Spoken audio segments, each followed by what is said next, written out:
Welcome to the dark side of travel. So you've dared to come jaunt with me. Thank you.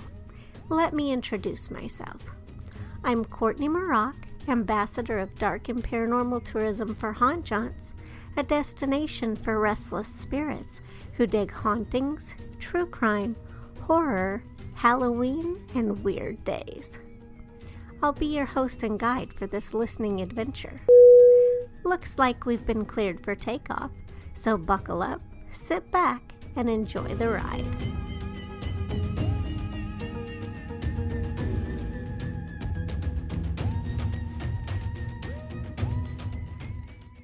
Oh, good. Hello. Officially nice to talk with you both again.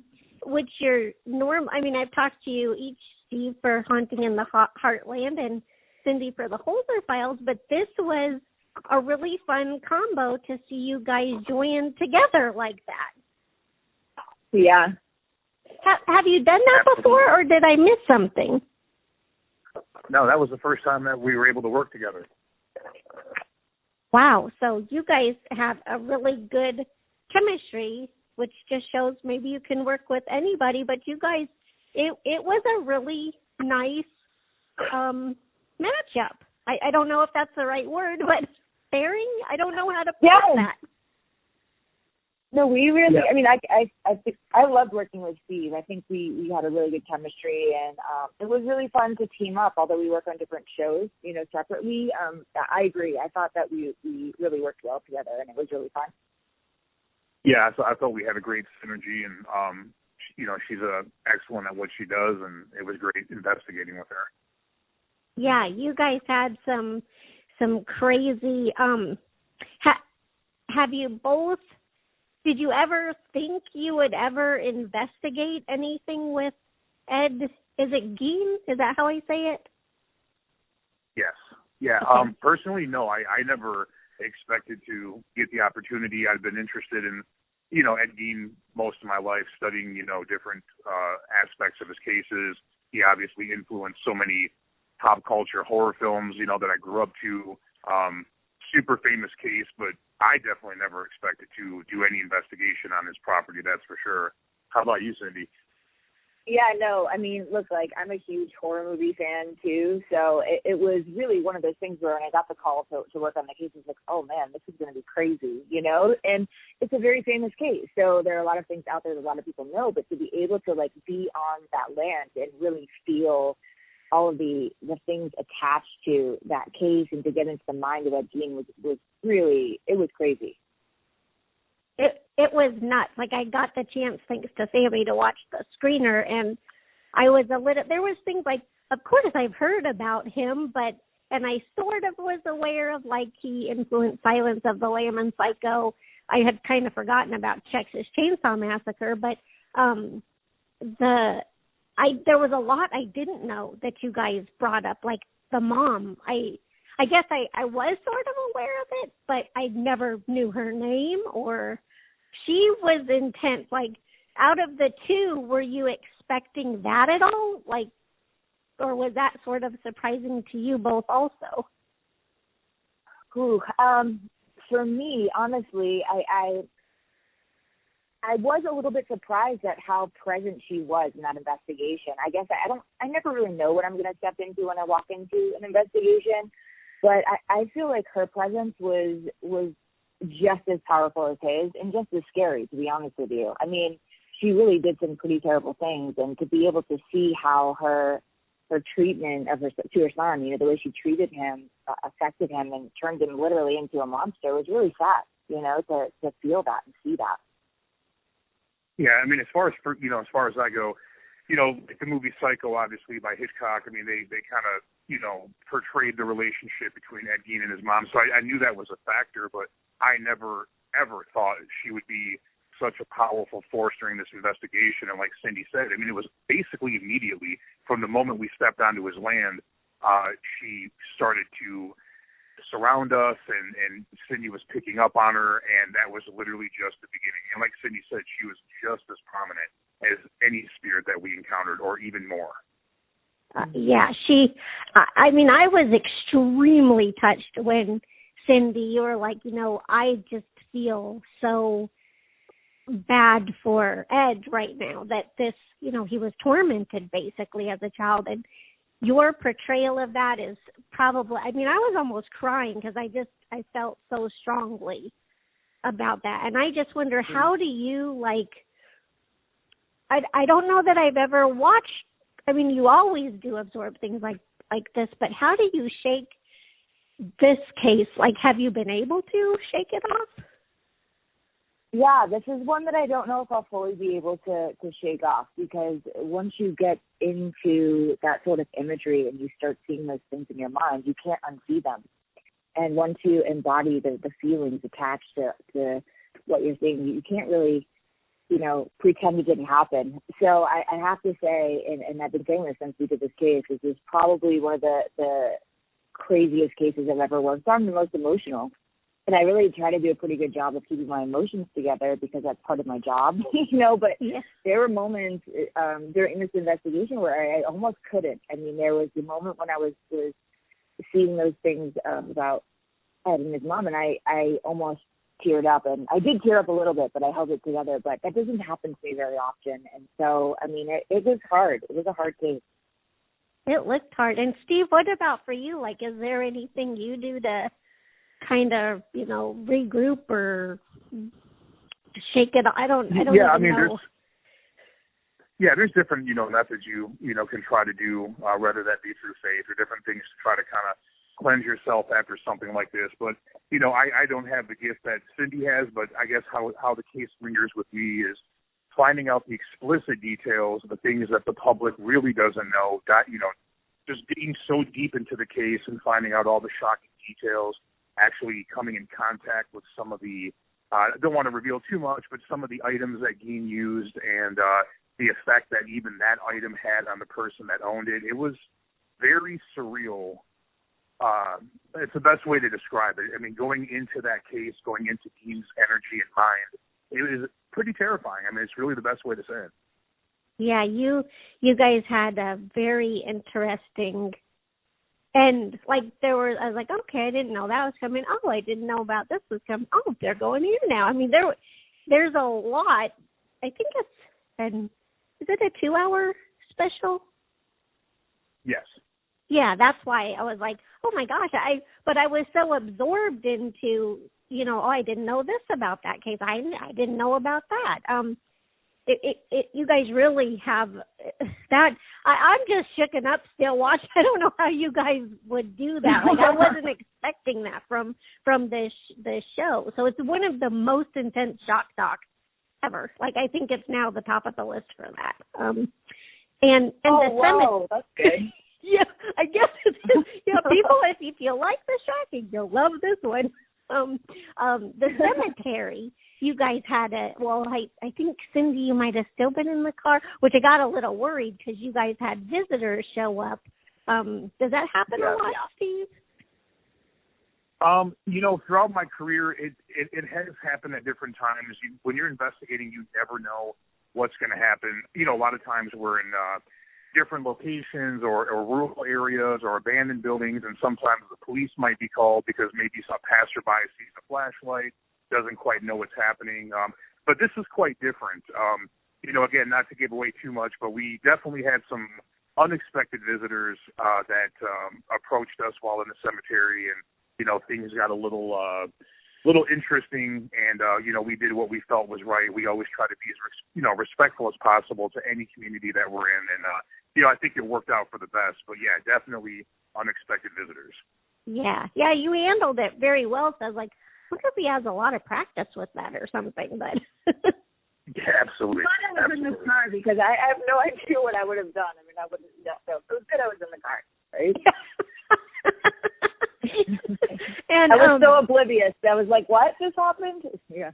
Oh, that's good. Yeah, because at first I was like, oh no, is Cindy okay? I didn't know what was going on. So it was good that it was not. It was, he just handled it, went on, and I wonder if we can discuss this. Just tell me, and I'll ask the question. You can say no, that gives away too much. But why didn't he just dig up his mom? Does anybody know? Did anybody ever ask him that?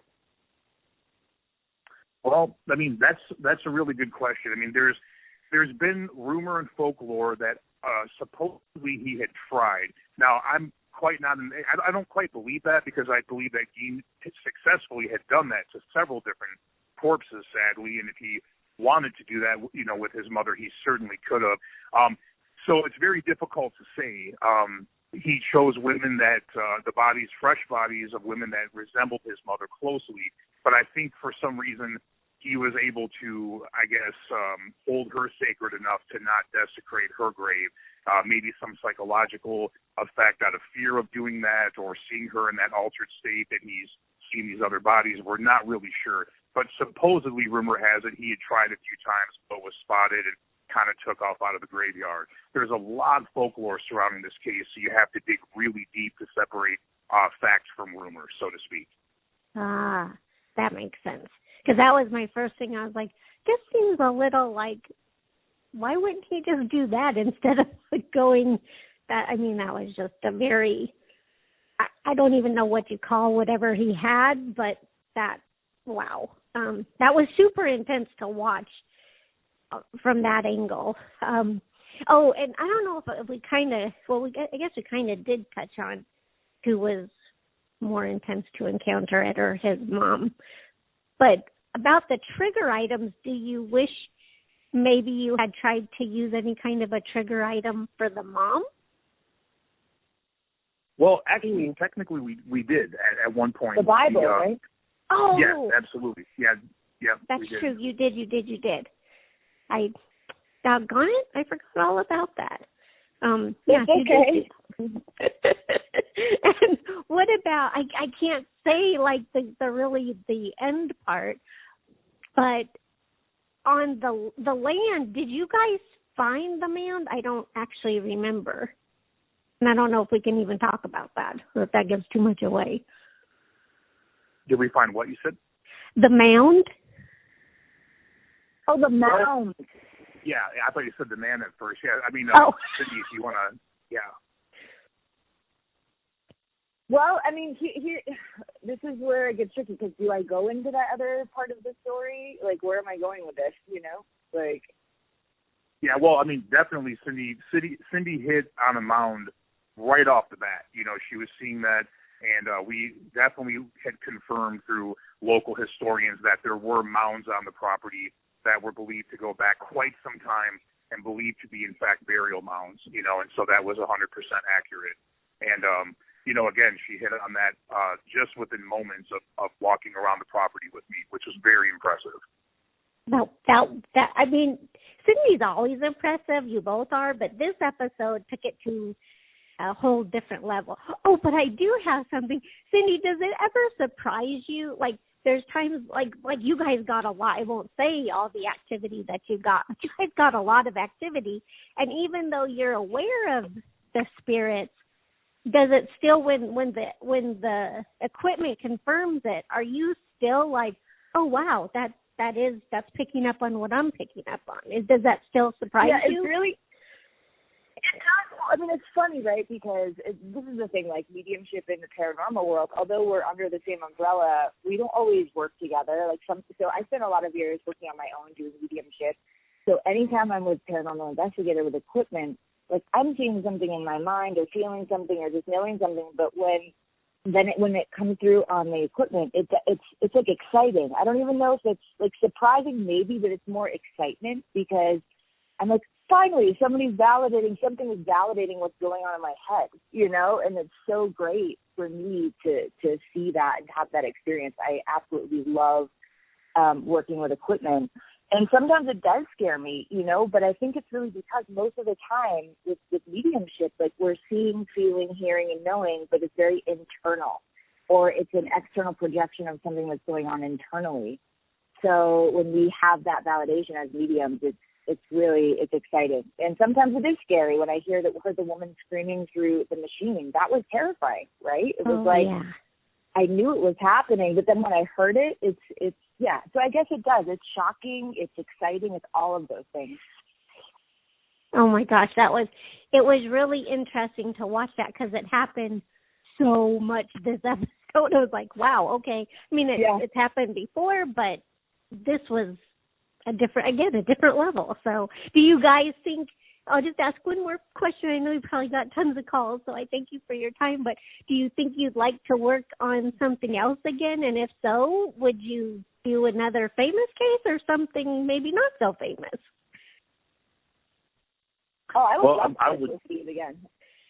Yeah, I couldn't agree more. I mean, Cindy was absolutely incredible to work with. Kind of just touching base on your last question, as an investigator, to me, to see how accurate she was, how quickly getting all the responses from the geoport in conjunction with what she was telling me it's fantastic. It's very rare as an investigator to be able to work with the medium that accurate, that quickly, and it really helps you get to the bottom of a case just that much quicker.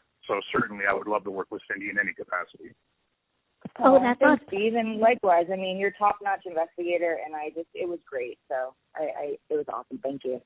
Oh, that's awesome. And Steve, I'm so sorry. That was rude. I should have directed the question back to you. No.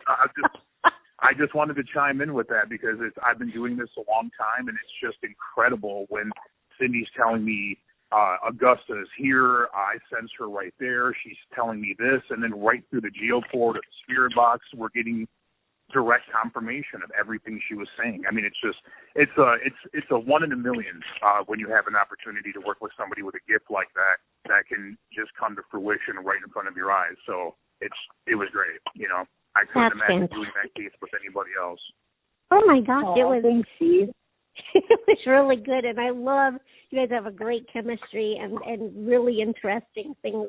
I just hope somehow both of those spirits and any other ones you encountered were maybe able to get some rest or peace and leave other people alone.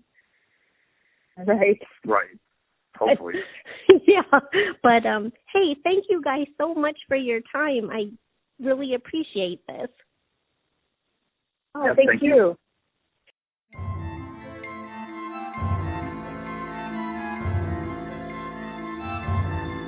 You've been listening to Haunt Jaunts, a podcast for restless spirits. My name is Courtney Maroc, and it's been my pleasure to be your host and guide for this audio journey. Did you like what you heard? If so, the best ways to show your appreciation are by subscribing wherever you get your podcasts from, leaving a review if your podcast provider permits it, or by sharing this episode.